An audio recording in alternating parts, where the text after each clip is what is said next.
ragazzi, mi sembra una motivazione straordinaria. Ci sei mancata, tu porti l'energia, porti l'allegria. Dove sei già in vacanza oppure... Come? Scusa? Cioè no, già sei in vacanza, non già, scusa, ho sbagliato. Sono in ferie, mi sono presa una settimana di ferie dopo la finale di Atene, sono andata per la Conference League, ho detto no, una settimana di ferie ci sta, poi torno a lavorare.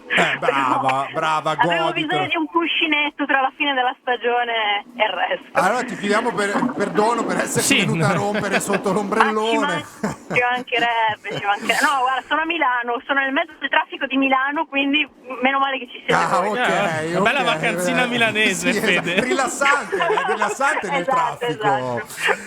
Allora, ascolta, dove vogliamo partire? Nel giorno in cui il Napoli presenta Antonio Conte, il Milan si prepara ad accogliere Fonseca, ormai quello sembra essere il nome del prossimo allenatore, in un ambiente, Fede, che dire che ribolle, e non solo per le temperature, è dire poco. Assolutamente, diciamo che anche il fatto di vedere un nome pesante, un allenatore con un curriculum pesante come Conte al Napoli, immagino che aumenti questa ebollizione che riguarda i rossoneri, proprio perché vedi comunque che è vero che non ha fatto un buon campionato nell'ultima stagione, però rimane sempre una squadra forte, una concorrente per il titolo, perché quando arriva Conte automaticamente aumenta lo status di qualsiasi squadra. Poi adesso c'è anche questa bellissima sfida, chi lo sa cosa succederà tra Napoli e Milan per Lukaku. Ci arriviamo. Quindi ecco, diciamo che Napoli sta facendo un attimo risalire la temperatura anche a Milano, perché sappiamo un pochino come si sono accasati gli altri allenatori top del nostro campionato. Fonseca arriva con una grossa responsabilità, detto che a me come giocava la Roma di Fonseca non dispiaceva per niente. Però scusa Fede, a chi accusa il Milan e la dirigenza di avere poca ambizione? Perché nell'estate in cui hai a disposizione Conte, hai a disposizione De Zerbi, hai a disposizione, non voglio dire Klopp, però anche Klopp volendo, il Milan va su Fonseca, tu dici Fonseca non mi dispiace, e io voglio dire ai tifosi che ci stanno seguendo di non cominciare a picconarlo, perché non è una roba sana, però ci possiamo dire almeno, Fede, se sulle ambizioni era lecito aspettarsi qualcosa di più? Sì, anche se per quanto ne so io De Zerbi non è stato mai nemmeno contattato dal Milan per proprio in ottica fare una chiacchierata per capire se potesse essere all'altezza della situazione, ma anche lì a noi piace De Zerbi perché vediamo come giocano le sue squadre, però non è mai stato messo alla prova con un club come il Milan. L'abbiamo visto al Sassuolo, al Brighton, in precedenza al Benevento.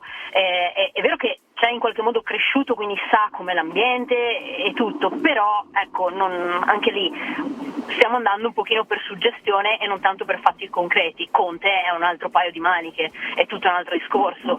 Detto che anche in questo caso il modo di giocare di Conte e soprattutto magari le richieste di Conte più che altro, se lui ha chiesto delle garanzie e il Milan in quel caso non gliele poteva dare, faccio un esempio molto concreto, il Milan vuole continuare a prendere giocatori che vanno formati più che altro, delle scommesse, giocatori da crescere. Conte non è quel tipo di allenatore, Conte magari ti viene a chiedere giocatori già pronti, già da inquadrare, da inserire in un modulo che quindi abbiano già una fisionomia ben precisa. Può essere che ci sia stato uno scontro di vedute da questo punto di vista qui con Conte, non lo so, io me la sono immaginata così la situazione, oltre che al costo dell'allenatore. Sì, no, esatto, la sensazione è che non è quello, non è no, stato ma infatti quello. Su questo la sensazione è anche, Fede, da parte del tifo milanista, oltre che questo che stai dicendo tu, che secondo me è corretto, è anche sul fatto che abbiamo un po' appunto questa impressione che la dirigenza del Milan non voglia una persona, un allenatore, non dico scomodo perché è brutto, ma con personalità, nel senso che no, lo so che è forte, Fede. È più duro senza personalità. No, lo so che è un'affermazione forte, Fede, però il momento ma ho sorriso, non ho detto nulla. perché noi nei mesi precedenti ci è stato anche detto, no, a più riprese, servirà un allenatore che sappia lavorare in team. Ora, io Fede nel calcio sta roba non l'ho mai sentita, cioè un allenatore non si prende perché sa lavorare in team, il che per me significa accetta i giocatori che prende la dirigenza, e il Milan per me dici la traduzione da Google sì. Translation è questa. Infatti voglio chiedere a Fede che ne pensa.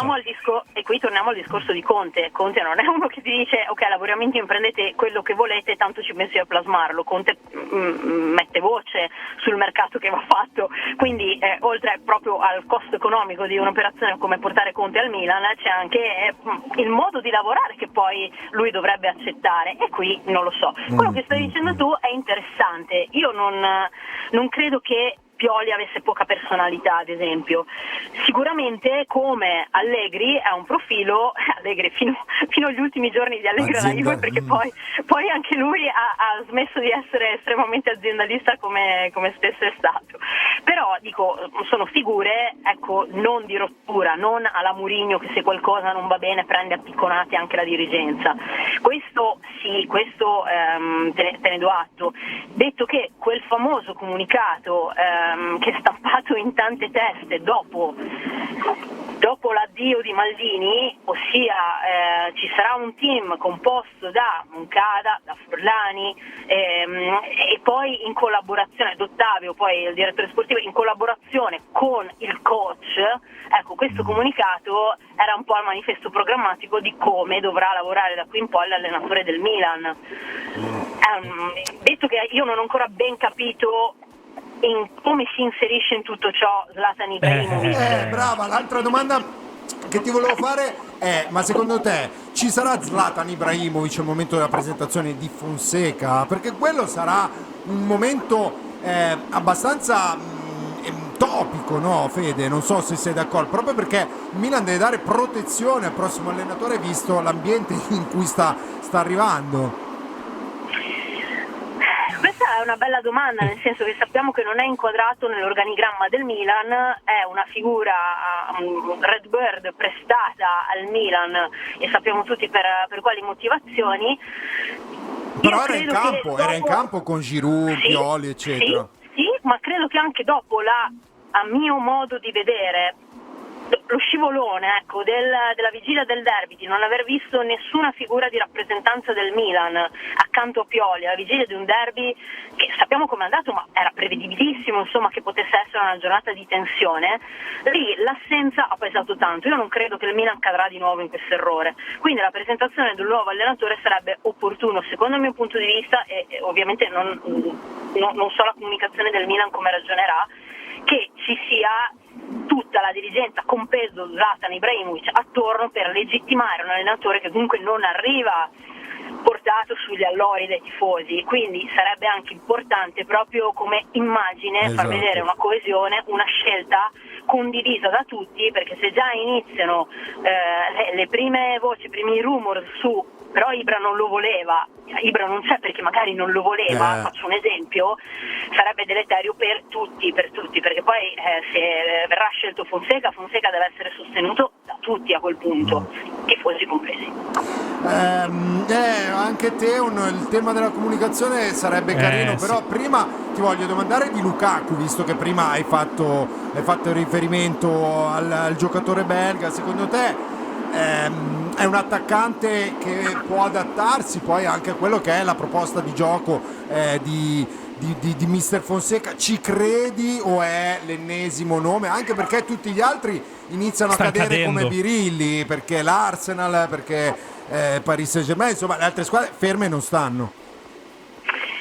Allora, questa è una bella domanda, nel senso che secondo me non è il prototipo di giocatore che in questo Milan funzionerebbe tantissimo, anche se uno che gioca molto molto bene spalle alla porta, e sappiamo che al Milan anche nell'ultima stagione i gol sono arrivati da tanti piedi, non solo da quelli della punta, ecco.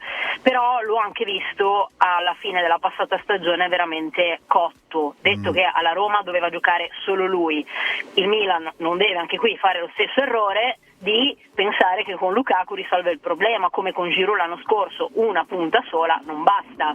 Certo c'era Jovic, Jovic, c'era Okafor, però abbiamo visto che poi nelle partite importanti e a un certo punto della stagione possono diventare tutte importanti, doveva tirare la carretta a Giroud. Ecco, Lukaku non è più quel giocatore che può farlo, su questo bisogna essere tutti molto consapevoli.